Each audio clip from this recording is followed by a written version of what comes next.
Hello, welcome. Thrilled to be doing this mentor session. Thrilled to have you along for the ride. There's a lot of new members, so welcome to all the new members. And because of that, I realize I've never started one of these with any sort of introduction. So I'll tell you a little bit about myself, where my background is, and then we can roll right into the questions. So my name is Dan Truex. I have a lot of different things I do. So I have a W-2 or a 40-hour-a-week job that I do. And I'm also in the National Guard. I've spent about 23 years in the military, 15 years with my current W-2 job. And so about 4 years ago, a little over 4 years ago, I realized I was advancing in the military, my career there, and I was advancing in this W-2 job that I have, but I wasn't really feeling senses of achievement as I hit those milestones and those goals, and I decided I wanted something different. And the really short edited version of this is that because of that, I started my company, which I have now known as Guardian Security. And in the last 4 years, we've grown from myself and my partner to, hey, thank you, Quade. By the way, I love your questions. We'll get into those in a minute. But I've grown from myself and my partner to, we have right at 50 employees now. We got a full team, and we're looking at growing quite a bit more over the next 6 to 8 months.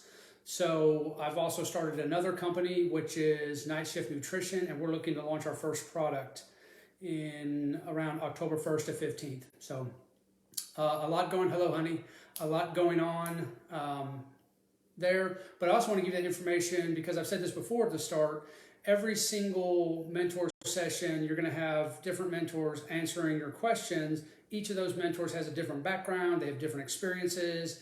And that's where we all answer from, our experiences, our own background. So take those questions, those answers, and then kind of get the best you can out of each of them. Each one's a different data point, and add them all together and apply them to your situation. You can really get a lot out of the format that Sean set up with Accelerators Organization. So with all that being said, I'm going to roll into the first question. And this one is from Zach Knock. Question Zach asks is, how do you hold employees accountable when they lose or misplace equipment, any dollar amount for any project? And then the business description and background of the question, my company, Diamond State Technologies, specializes in working with access control, automation, cameras, and security systems. The reason for my question is an employee of mine misplaced $700 in hardware, caused me to reorder the equipment for a loss of $700. When I worked for another alarm company, they docked my pay until the equipment that was lost was repaid. That just seems unfair. Our equipment is pretty expensive, and docking pay just doesn't sit right with me. Great question, Zach, and I'm going to try to get these in, see if I can get a little better sound for you. I apologize. There we go. So, Zach, congrats on all the recent wins. It's awesome to see. I get to see a little more. Zach and I are in a forum together with Joe Gandara and some other members of AO. It's great. If you're not in one of those smaller forums, I really recommend kind of seeking those out where you can do deeper dives into things. But Zach's been doing an awesome job. He's got some huge contracts on the line, and it's awesome to see. Really amazing. Zach, I'm going to apply my W-2 experience to this job.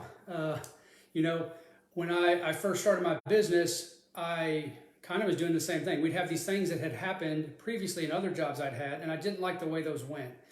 And it kind of clicked with me, hey, wait a second, I'm the boss now. We can do this however I want to do it. You're the boss, so you don't have to do it how another alarm company did it. In fact, we're both in the security industry, Zach and I, so I would say this, we both started our businesses probably because we thought we could do a better job than everybody else out there. I know that's why I started mine. I was like, there's no way I can't beat the current competition. And so doing things different is going to be part of that process. We had something similar happen to us when I first started guarding. We had one of our employees caused I think it was like a $600 billing error. And when you only do $7,000 of revenue in your first year, $600 is actually a pretty big deal. But we didn't do it. We didn't do it like normal. We didn't dock his pay. We wrote the loss off. We had a conversation about it, but the way we make decisions at Guardian is we specifically we filter them through our values. And if you don't have defined values, Zach, and I believe you do actually, or I know you've been working on those, that's how we make our decisions. One of our values is we are family. We call them our standards of excellence, but one of those is we are family. And that's something that a lot of companies say, but a lot of companies don't actually do that. And so what happens is when you actually treat people like you actually care about them, and you treat it like if it was your mom that made that $700 mistake, or your brother or your sister or whoever, you're going to get a much, much more loyal employee. And not only that, they're going to go tell the stories to other people. And when you're looking for people to hire, guess who they're going to recommend? You, because they have all these good experiences. Something else that I always consider about this sort of thing is I look at the intent as well. So I doubt it was your employee's intent to do that, but if people are doing things intentionally, that's obviously a much different case. So make your decision as well regarding that. And then consistency. So are they doing this over and over and over and not learning their lesson? The last consideration I'd give you on this, Zach, and I pulled this straight from How to Win Friends and Influence People by Dale Carnegie, is make that employee, have that conversation with them about losing this, but make them feel valued and important. Tell them how you couldn't do it without them, or how important they are to your business, and then give them a reputation to live up to. Give them a standard, like something to the effect of, I know you're one of our most conscientious and careful employees, and this would never happen normally. Just had a bad day, but I trust that you can you can do this at a much, much better level, and you cannot, or this won't happen again, that sort of thing. And I didn't word that really well. I don't like the wording, how they came out, but again, give them a reputation to live up to, some kind of high level standard that you have this really high opinion of them, and now they have to, internally, they have to live up to it. So that's my thoughts on your question, Zach. Look forward to hearing how this works out for you. But again, you're the boss. You get to pick. You don't have to dock anybody's pay if you don't want to. So the next question is from AJ. And AJ asked this question: how do you know when it's time to fire a client? Business description and background of question. In my online marketing agency, there are two specific clients who are consistently frustrating to deal with. Their communication standards do not exist. When they need something, they expect our undivided attention at the expense of anything else, and they consistently struggle to pay us on time, even though both can afford it and cash flow is not an issue. I'm at the point where I'm ready to be done with them mentally, but firing them will reduce our monthly revenue by about 30%. I'm struggling with the idea of losing that much revenue, but gaining so much time back. Obviously I can't speak to this one directly from losing 30% of my revenue, but I can speak to it from a perspective of having to fire a client before. And I got a couple things that I think you should consider here. The first is just interestingly enough, you said 30%, but there's the Pareto principle where it's the 80-20 principle, but essentially in this case, it would be that 20% of your clients cause 80% of your problems or 80% of your issues. Sounds like you're about at that mark, and that's significant if that's the case. But again, I refer you back to the values that we have, and this is how we made our decision. We had a client, and I'll give you a little background on our decision, but we had a client about 215, I think, annually in revenue, and they were treating our employees really poorly. I mean, like swearing at them.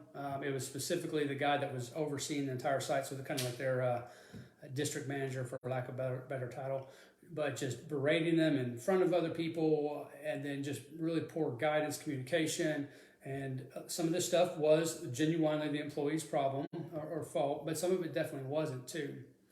And so again, I'd refer back to, this is why having values is so important. And in this case, again, I'd refer back to the value that we are family, and that directly conflicted with we are family. And if someone was treating, or someone in this case was treating our employees like there is no way on earth I would let them treat my brother or my parents or my children like that if they were working for me. And so we made a very hard decision, and we let them go. Not a fun conversation, not a good one, but that's what we ended up doing. There's a couple caveats I want to add on here, because I posted this event in AO, and Sean had a response there that really provided some valuable insight, and I want to kind of share that too. And what Sean said was, because I said getting ready to go into this conversation, and we're going to fire this client, whatever, and Sean said something to the effect of, you need to go into it with an open mind. He's like, what I have found is that when you go into a conversation with already knowing, quote unquote, how it's going to end, then that's exactly how it's going to end. And so I did that. In this case, it still had to end the way it did, but it's also very good advice. And where that applies to you specifically, AJ, is that you need to go have this conversation with your client. And I can't tell if you've had one or not with them, but lay out very specifically, the issues that it's causing you. But you need to do it and frame it in a way that specifically shows how their actions are hurting them and how change would benefit them. So, if they're not paying late, or they're taking up too much time or whatever, go in and say, hey, this is how it's affecting you personally or your company, and if you change it, we can improve your service in ways X, Y, and Z. So they don't care that it's affecting you as far as your cash flow. They don't care that it's affecting you as far as having to jump through hoops when they require your attention. But what they do care about very much is how it affects their business. So if you have that conversation, find a way to put it into terms that shows how it affects them specifically. I mean, again, like Sean said, don't go into that conversation with preconceived notions. But the absolute worst thing that happens is you lose them as a client, which are already, it sounds like, pretty close to being willing to do anyways. So go in, be very honest, be very open, obviously use tact and be polite about it, but have an honest conversation and put that conversation again in terms that either show how does it hurt them if they keep doing it, and how it benefits them if they stop doing what they're doing that hurts you. So I hope that helps, AJ. But feel free to message me if you have any other questions or any more background on that one. Our next question is from Joe.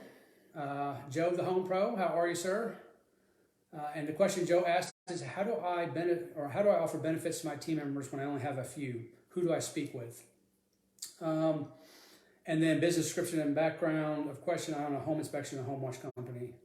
So, okay, hey Joe, and congrats on all your recent hires, by the way. It looks like you are bringing people on. That is awesome. That's going to get you out of working in the business and working on it, which we all know is super, super important. Yeah, and so great question, because benefits do matter. People like to say that pay and benefits aren't the most important thing, and that's true on some level, but try paying $5 an hour and see where that gets you. So yeah, you have a couple things. So if you're looking at health insurance, for instance, as a benefit, there are certain requirements the IRS has. When you hit 50 full-time employees, you have to offer health insurance.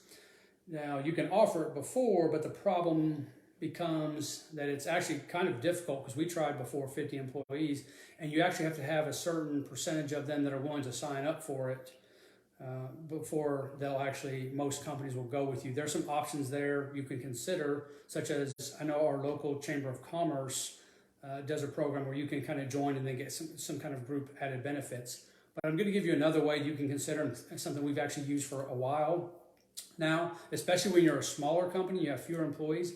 This is a great way to give benefits without there's actually benefits both you and them, and that is offering allowances. So for instance, we offer, some of our employees get a car allowance, some of them get a cell phone allowance, various allowances like that. And the great part about those benefits is they don't get taxed the same. So their allowances, they're not taxed. They get them, but you're also not paying payroll taxes on them. So it actually saves you money versus just a straight raise, and their check is bigger if you just gave them that same amount as a pay raise as well. You can do that however you want, as creative as you want. I mean, it doesn't have to be the ones I listed. You could do some kind of health insurance stipend, although that's one you're going to need to ask your insurance, whoever you go through insurance for, whether or not you can word it like that. But give them a car allowance. In your business, you may have to use a car to drive from home inspection to home inspection. And so that's one thing that a large car allowance can help offset anything that they have as far as going into the open market and getting insurance. What was, I guess, used to be referred to as Obamacare. But that's a great way to offer benefits that actually benefits you from a straight standpoint. And yeah, Ari's a good person to ask about this. So is Stephen Davis. She's talking a wellness plan there in the comments. You can see that. You said, who do you speak to? Those are two great people right there, Stephen Davis and then Ari Brown. Talk to them, because they have this background of doing this stuff and knowing how to work through getting your people benefits. But yeah, the way we use right now, that's been effective for us, is that we offer allowances, and those allowances have tax advantages for us as well. So it's how we gave our last raise to our area director. So also consider low cost or no cost benefits. We have a mentor program. And that's something a little bit different. But again, we're trying to do things differently as well. So there are other options out there that can be a, quote unquote benefit that you can include there too.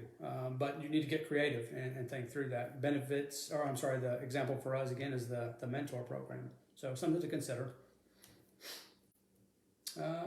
All right, Quaid, on to your questions. Hope you're still on. You've got some great questions here, and I'm going to get into them.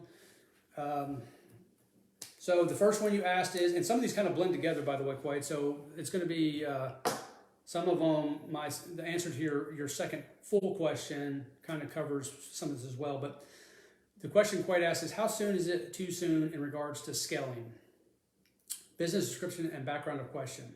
I'm an owner-operator of my construction business. I'm only 23, so there can be a lack of credibility that follows. I would love to get my vision crystallized and put into motion. However, I feel I will face people that may not want to work for a 23-year-old.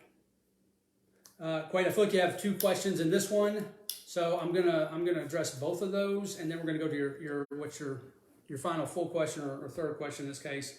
But some great questions. And your first one is, how soon is too soon to scale? So we've kind of had this question at our company as far as how fast can we grow effectively. In my company, there's a lot of us, the main leadership team, there's one of us that's a full-time employee in that. And then there's three of us that are part-time. So that kind of, it's a constraint for sure that we're working at dealing with, and we'll work through that. But what I told my team is this, is like, I want to find Redline. I want to find our max level of engagement, and then I want to just ease it back a notch. And that's where I want to stay at as far as scaling up.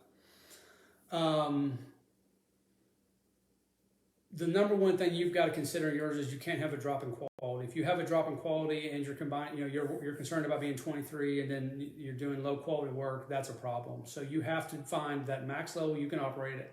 Bring it, don't kill yourself, bring it back a notch, and then keep that quality level up there. And I'm going to refer to the book Scaling Up here in a second too, and I think that can address a lot of your questions as well. But it's a book you need to read, and like I said, I'm going to get into that more here in a second. So, but I really want to address the second part of your question there, and that was, I feel I will face people that may not want to work for a 23-year-old. Here's what I would say, Quaid. Anybody that ever has been really, really successful has passed other people along the way. That's just reality. You're always going to have people that are younger than you working for you. So best piece of advice right now is get used to that. But let me give you some actual, some of my background in regards to this and some tips on how to deal with that. When I was I promoted to lieutenant, the rank where I'm at in my W-2 job, which is a police officer, I actually moved into a job where I had 4 people who had all been on the department for a minimum of 5 years longer. One of those people, one of my direct reports, they were sergeants, one of my direct reports was my instructor in the police academy. He was actually the person who taught me when I was a brand new rookie. Another one of those sergeants was my first field training officer, FTO. It's the person when you graduate the academy, and they're the ones that now take you and give you training wheels, so to speak. And then I had one that had been on the department for 2 decades longer than I had. And those people all worked for me at that time. And before I went over there, I was like, oh, this is going to be terrible. I had this preconceived notion in my head about how bad it was going to be, because I had people that they're just like, oh, they're not going to think that I should be their boss and blah, blah, blah. I had this kind of a negative perception. And, I got there and those guys ended up being awesome. I mean, they worked, they did great work. I had no problems from them. And what I realized through all that, and what I think you need to realize too, is that so many times when we have these things in our head, that's the only place it exists, is in our head. You have this notion that, you're worried about people not wanting to work for you because you're 23. And there may be some people that don't. And who cares? Like, they won't work for you if that's the case. But don't let what's in your head affect the growth of your business. When nobody else, it doesn't bother anybody else. And in this case, most people, that's not going to bother if you're giving them a paycheck and you're treating them like a decent human being. Again, having the values matters, but you're going to face this over and over, especially at 23. It's awesome that you're starting a business and you're willing to go out and do stuff that most people aren't willing to do. The motto for AO, most won't, I will. You're doing that. And because you're doing that, sure, you're going to face challenges like this. But that's part of being a leader ever. My entire life, since I've been promoted, even from in the Marine Corps when I first started in the military, I've always had people that were older than me or probably thought that they could do the job better than me. And you know, that's okay. You go, you do the best job you possibly can. You're constantly working, developing your leadership skills. Don't bring ego into it just because you're the boss. Be willing to learn from them as well. They have a lot of great experience because they're older than you. But at the same time, you are the boss. So don't let what's in your head ruin anything for you. And I'll be honest with you, the ones that are going to say, well, you're 23, I don't want to work for you, because that you really just probably don't want working for you anyways. But again, continually work at developing those leadership skills, and don't let the things that are in your head ruin your business for you. All right. Last question, also from Quaid, and another great question. Question he asked was, what are the essential business systems all organizations need to thrive? Business description and background question. I'm trying to scale my construction business as fast as possible. However, I must maintain a strong foundation. And absolutely agree with that. You definitely have to. I would like to know what the most vital pillars are to build from the start. Yeah, I mean, awesome, Quaid. I mean, feel free to message me if you want more detail on any of that stuff I said earlier. But yeah, who cares if you're 23, man? You're the boss, you're running the business. And I mean, I think it's awesome. I love seeing that level of success. But to get into your question about what the most vital pillars are. So I want to recommend this book to you. It's called Scaling Up. It's by Vern Harnish. And I think that this, based on your question, I think this might be a great book for you. It was a phenomenal book for me. JT Terrell recommended it at one of the AO live events that I went to. And that recommendation alone paid for it.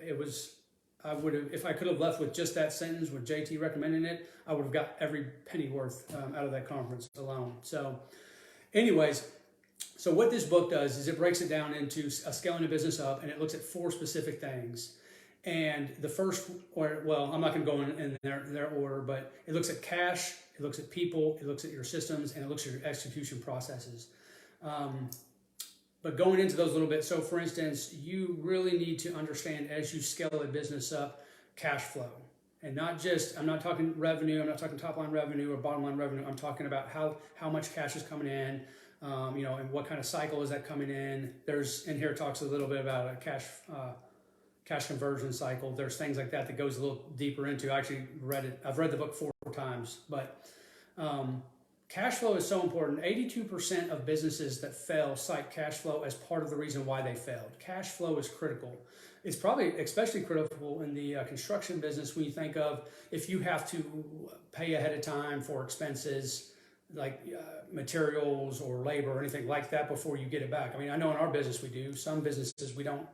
We have up to 75 days from the time we initially start a project to the time we get the first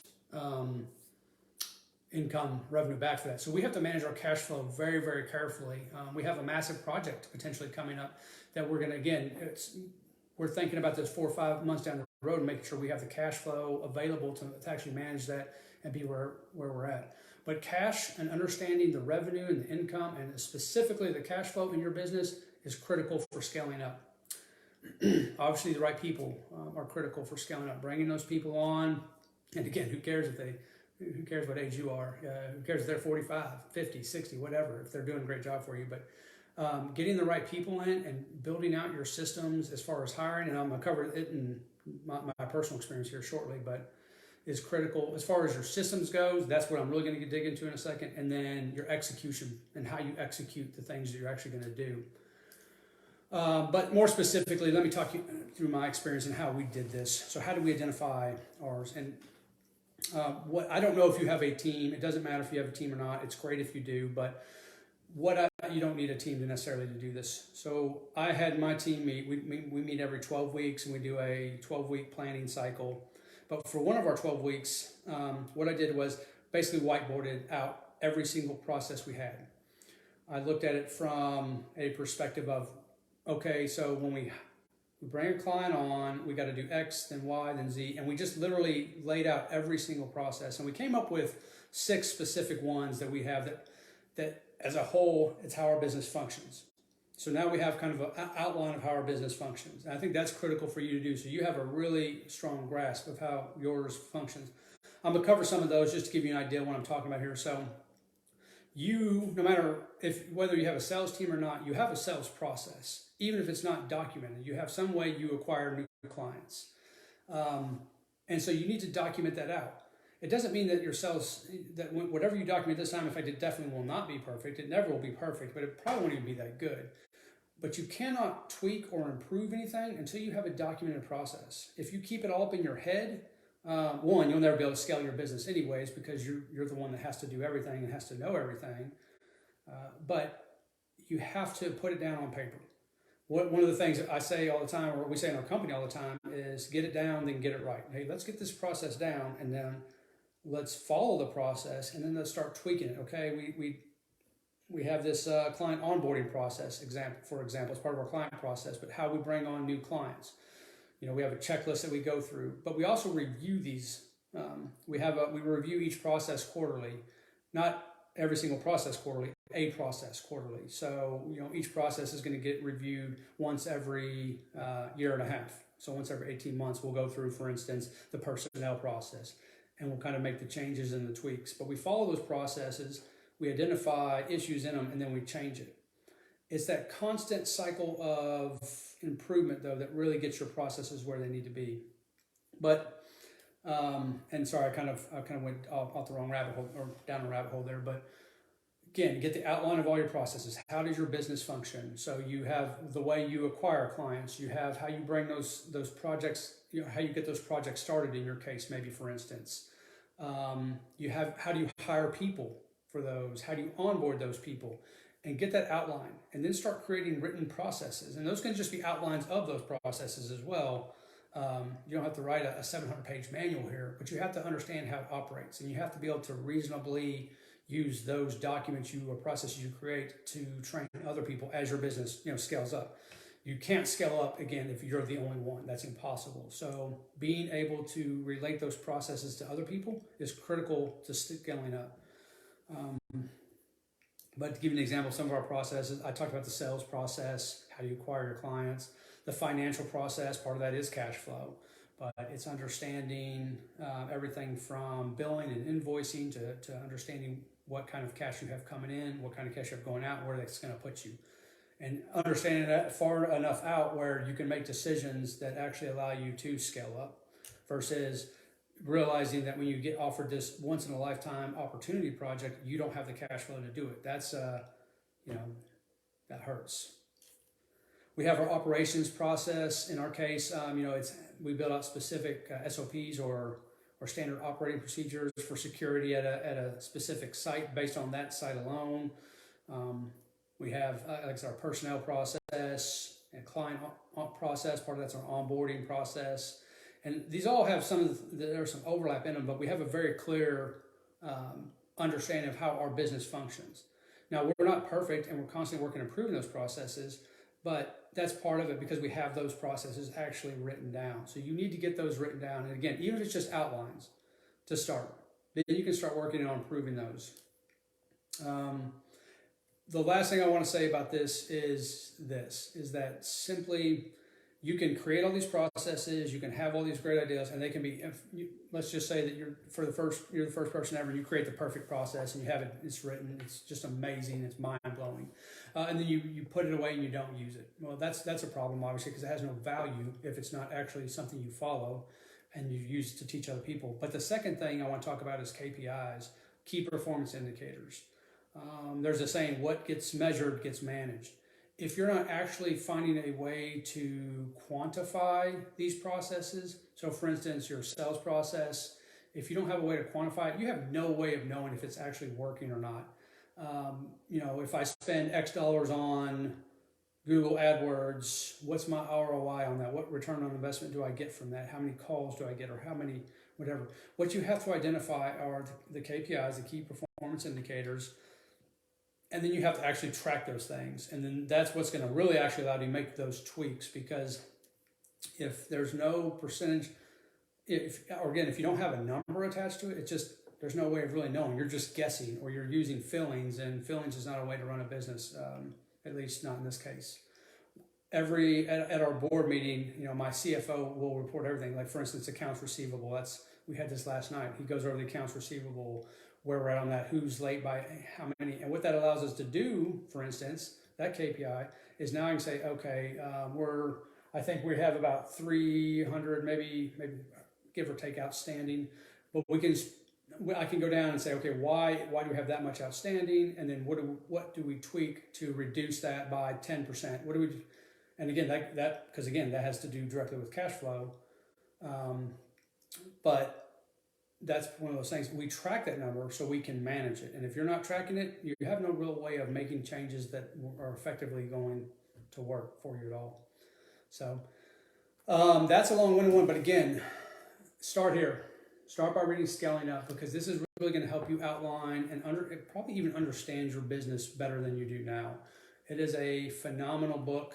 It helped me a lot. And I think based on your questions, when you specifically refer to Scaling Up, even though the title sort of says, I really do think that this book can actually help you quite a bit. So I really recommend it. And it will, I think, again, I'd be curious if you do read it to just let me know what you think and if it was worth a read.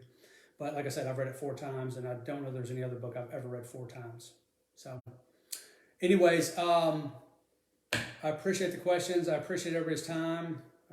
Again, if there's anything else I can answer in more depth, or I said something that maybe didn't quite make sense, just shoot me a message on Facebook and I'll get back to you. It may take a little while, but I don't check that too much, but I'm absolutely happy to kind of fill in some more details on that. So wish everybody the best, and keep up the hard work. So take care, everybody. Bye-bye.